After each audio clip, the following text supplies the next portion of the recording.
Welcome back to Bloodstock TV. I am very pleased to introduce you to Ben V from Ludovico Technique. Yes. Very pleased to have you here, man. Well, thank you. Awesome. I appreciate it. Yeah. I understand this is your first time performing over in this part of the world, or the United Kingdom at least anyway. It is. Yeah, it's our first time here in the UK, and what better way than to be here at Bloodstock? Oh man, yeah. Absolutely. Thank you so much. It's our honor.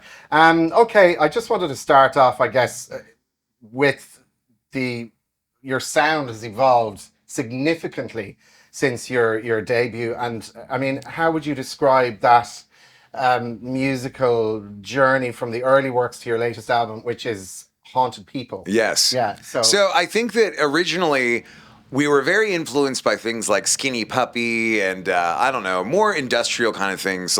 And as time went on, I thought, well, you know what would be good to be emotive would be maybe some guitars, maybe bass. Right. I even started incorporating a lot of classical elements, cello, these things of that nature, piano. And so I think the evolution was really just, the thing is about that, sometimes when artists, or musicians, they'll try to write things they think people are going to like. Mm. And if you had asked me 2 years ago what's going to be popular right now, I would have been so off the mark. So I think it's best sometimes just to write from what your heart. Absolutely. Yeah, and so that's really the evolution, has been from the heart. I mean, you mentioned Skinny Puppy there, and somebody was talking to me the other day. I was talking about you and your music, and they said, but how would you describe it? And I said, it is kind of like on the spectrum from sort of Skinny Puppy to typo negative, sure, with elements of, there's dark Gothic, sort of, there's bits of Nine Inch Nails in there, there's all that sort of stuff. And bearing that in mind from what I just said, if you agree with that, was it difficult to find that equilibrium, that balance of, getting that sound between these spectrums of genres? Yeah, I mean, I think it's a lot more just that's kind of where it fell. Right. It wasn't even so much going for it and saying, okay, it's got to have 2 sprinkles of Nine Inch Nails and 4 dashes of Rammstein. No, it was more, it kind of just came that way. It was more writing music that you wanted to hear. I think musicians really need to understand, sometimes you just need to write what you want to hear. That maybe, I'm not trying to say that they're I obviously like music and I listen to music, but sometimes there's just things that maybe are not said yet that you want to say maybe in a certain way. Kind of like if you go to a restaurant, you go to a certain Italian restaurant, you might want to try a different one just because it's a little different. So even if you're making dark music, even if you're making Gothic things, and yes, Typo Negative has done Gothic music before, and Skinny Puppy has done industrial Gothic music. You still have to try your hand at it, because maybe you'll do it just a dash different in a way that brings out some other people's passion in that world. And I mean, perfect example is Typo Negative, because Peter Steele started off in Carnivore, which was a totally different type of thing altogether. So he went on that journey. So yeah, absolutely. Just let yourself fly and be drawn to what you're supposed to do.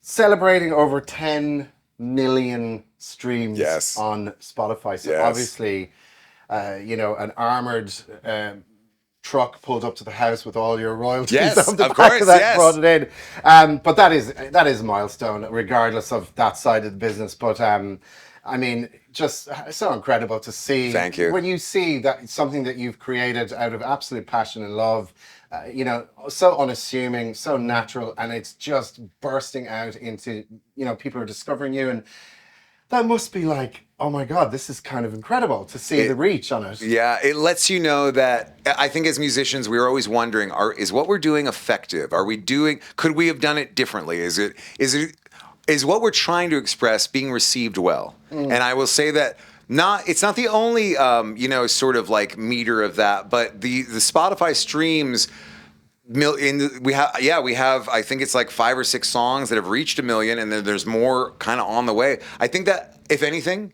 it lets me know that the way I'm saying things and what it is that I'm saying is being received in probably the way I meant it, and that people are connecting with it because I'm so very passionate about it. Absolutely. So that lets me know that I'm doing something. I'm on the right path of what I'm expressing. And let it continue. Absolutely. I've got to ask about, because I had to look up the definition of the name of the band. Of course, Ludovico Technique. I know, and I always have a thing with eyes. I can't. My wife, I'm like, oh no, I can't even. Right. Okay, and so I mean, it's an incredible name, and it is so like you can almost see it when you say feel the it. name. Yeah. And what drew you to that particular name? What inspired you? Whenever I think of that, sorry to come across I that, know. I just think, oh my God, dude, Clockwork Orange. Of course. That is the thing that I remembered. Where it's like that. Was that any part of it, or? Yeah, of course. So I read the book Clockwork Orange, and then obviously the Stanley Kubrick film. A lot of people do know, if it only even as a cult classic. You know, I think that the concept behind that treatment. So for those of you. Ludovico Technique is the name of the treatment given to the main character in A Clockwork Orange. I think that for the most part, the concept of like kind of conditioning someone to be good, or you know that someone that's evil can be trained to be good. These are sort of like these existential questions, these philosophical things that I always found very intriguing. I like Clockwork Orange kind of falls into the dystopian novel category. Yes. Yeah. And so I love books like that. I love novels like that. I love just thinking about the way life could be just a little different. It's not that different, just a little different. If certain aspects or events had taken place, we'd live in a society that's not that far from some of these stories. And so it's good to take them in to know sometimes if you see things kind of going certain ways, you can go, hey, I know how this is going to end because I read certain books that ended that way. So as far as Ludovico Technique, I think it's neither condoning or condemning. It's just more of a sort of a concept of, can you condition someone to be good? Is goodness within us? Is it something that you can condition into people? And what makes something good? What is goodness? Where do we have the ethics that we have? And a lot of religious people will say that this is like instilled upon you, these ethics.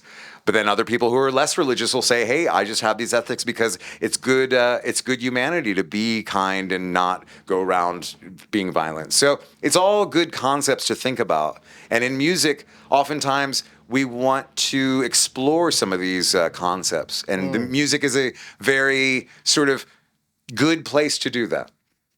That is the deepest, most perfectly described analogy of a band name ever. And it's just so wonderful that it totally encapsulates that. So you nailed it there. Well, thank you. For sure. Now, I want to ask about projects that you're working on. Not projects, music that you're working on. What's coming up? What's down the pipeline? What can we expect to see coming out? Because I think we're ready for some new stuff at this point. Yeah, so, we just wrapped up this UK tour, which Bloodstock, of course, was the crown jewel of the tour in the UK. We loved being here.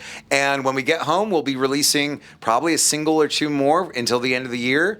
So there'll be that. And then in 2025, we'll release the entire album. Oh, okay. Yeah, and then, so it won't be another long gap. It'll be a much shorter gap. Yeah. And then in 2025, hopefully we will be out on the road again as well. Yeah. And I suppose you cannot give us any titles or anything. Any titles? No, because I'm currently we're in negotiations with perhaps some of the people here. Fantastic. Yeah, so I like to hear. Yeah, of moving course. And shaking in the right places. Exactly. Fantastic. Well, listen, I thank you so much for being here. It's a very hot day, and I'm very appreciative of you being here. It's a little warm here. In this beautiful presence that you have with us Sure, today. sure. So, listen, I wish you the absolute best of luck, and we want to see you back at Bloodstock. Will you come back for us? Will you be here? I will be anywhere that Ludovico Technique is.